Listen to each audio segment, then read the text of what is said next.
You probably assume prisons have existed for thousands of years. Most people do. Stone walls, barred cells, long sentences. They feel ancient, almost inevitable. But the prison system as we recognize it today, the institution designed to hold people for years as the primary form of punishment, is only about 230 years old. Before that, something fundamentally different existed. For most of recorded history, confinement was not the punishment.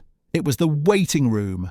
Jails existed to hold people temporarily while authorities decided what would actually happen to them.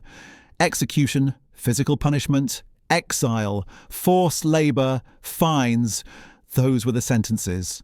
The cell was simply the administrative space between arrest and resolution.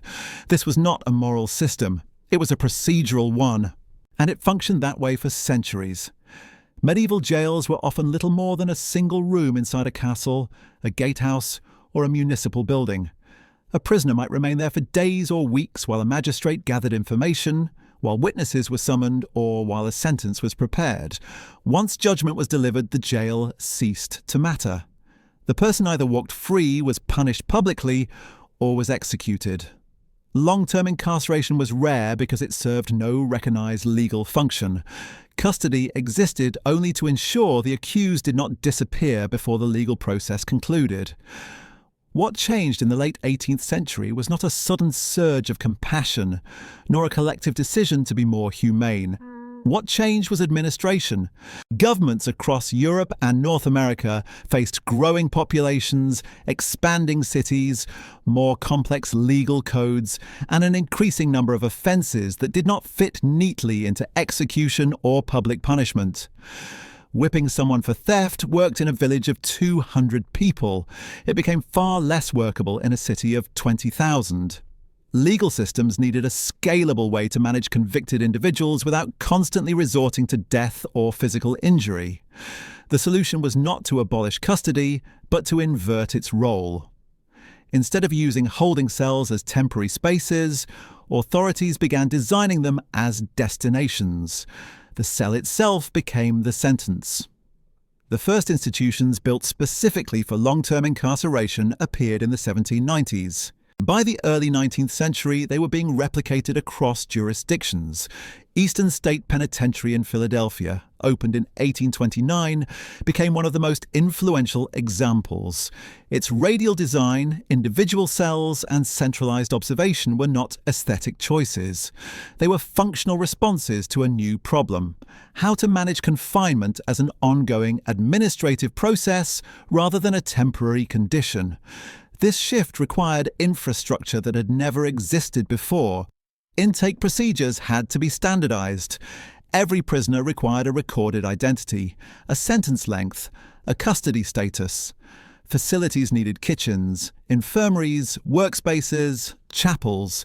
Guards needed schedules, chains of command, written protocols. What had once been a single locked room now required a bureaucratic apparatus capable of operating continuously, independent of any single official. The prison became a self-contained institution with its own internal logic, legally continuous with the outside world, but operationally separate from it. Record-keeping became central. Courts needed to know where a prisoner was held, how long they had served, when they were eligible for release or transfer. As systems expanded, movement between facilities became routine, and each movement required documentation. Later developments, such as parole, depended entirely on accurate records of time served and behaviour logged. Incarceration was no longer just a physical condition. It was a documented status. The prison was not merely a building. It was a filing system reinforced by walls. Architecture followed this logic. Early prisons were designed to isolate individuals while maintaining institutional order. Cells were arranged to maximize visibility and accountability. Corridors regulated movement. Courtyards allowed supervised activity without sacrificing control. Every spatial decision served an administrative purpose. The goal was not cruelty, it was predictability. A system that could not reliably account for everyone inside it could not function. This model spread quickly. By the mid-19th century, nearly every industrialized nation had adopted some version of the penitentiary system. Each jurisdiction adapted it to local law, but the underlying structure remained consistent. Confinement became the default response to a growing range of offences. What began as a solution to overcrowded dockets and enforcement problems became the backbone of modern criminal justice. Even so, the older logic never fully disappeared. Jails continued to function as holding facilities for the accused. Prisons served as long-term custody for the convicted. The distinction reflects the same procedural division that existed centuries earlier. One holds people before judgment, the other holds them after. The difference today is scale, duration, and the bureaucratic complexity required to manage both. Inside these institutions, every process evolved as a response to a practical problem. How do you feed hundreds of people on a schedule? How do you prevent violence without constant supervision? How do you track sentences that last years rather than days? These were not philosophical questions, they were operational ones. The answers became permanent features of incarceration. Intake was the foundation. When an individual entered a prison, they were assigned an identity within the system, a number, a file, a recorded sentence. This was not symbolic dehumanization, it was administrative necessity. Courts needed to reference prisoners precisely. Facilities needed to coordinate transfers. Officials needed to retrieve records years later without ambiguity. Numbering and classification made that possible. Every prisoner generated documentation, physical description, offence category, sentence length, admission date. These entries form ledgers that anchored the institution's memory. Guards rotated, administrators retired, laws changed. But the ledger remained, preserving continuity. Without it, custody would fragment into uncertainty. The physical layout reinforced this accountability. Cells functioned as units of verification. Roll calls were not ceremonial. They were audits. If a prisoner was missing, the system had failed. Architecture made failure visible.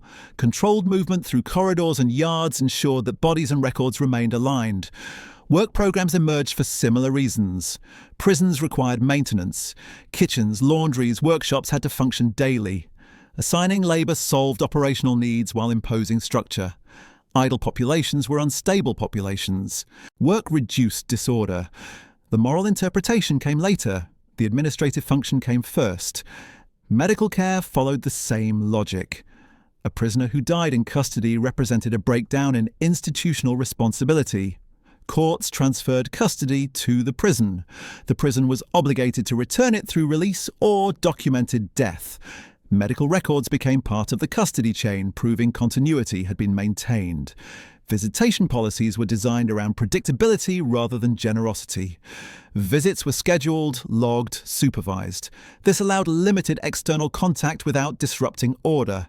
The balance was mechanical. Too much isolation created instability. Too much access created risk.